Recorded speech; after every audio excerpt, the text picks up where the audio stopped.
people, this is Price Jugaad once again. We are back with one more phone, the Moto C Plus, the latest entrant into the smartphone market from Motorola. This one is a budget-oriented device and is all about Android performance at affordable prices. The phone is a basic smartphone with all the basic functions that a smartphone can do. Since this is a camera review, let us begin with the camera specifications of the Moto C Plus. The rear camera of the Moto C Plus has 8 megapixels of resolving power, houses a f/2.2 aperture lens with a pixel size of 1.12 microns. The lens can focus in a 71-degree angle.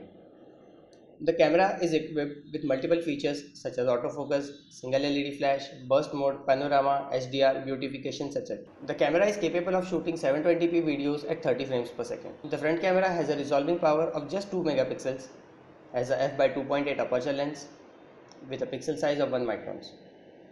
The lens has a focus angle of 63 degree, has fixed focus and comes with burst mode, HDR, beautification features, etc.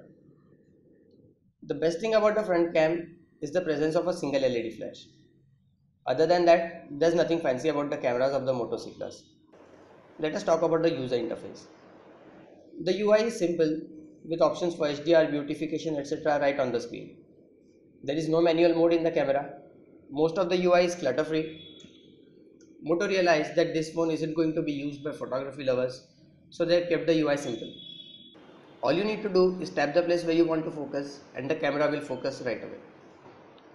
And click the photo by tapping on the shutter button. When it comes to photos, the camera works good in ample light. I wouldn't call it great, but it's not very bad either to call it subpar. The camera would get the job done, and if you're not looking for a perfectly lit shot, it's okay. The color reproduction is good and the images are clear and crisp.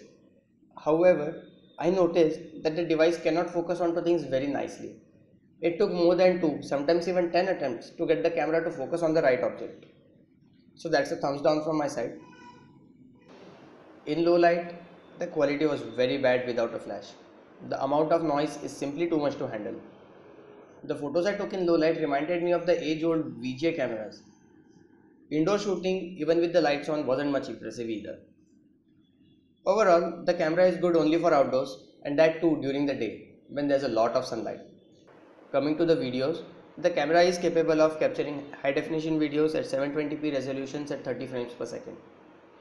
I took a video only in ample light, and the video turned out to be good. There are not many options for video capturing, so there's nothing much to explore. The camera of the Moto C Plus will work good only when there's ample amount of light. Where there's a dimly lit place, keep the phone in your pocket.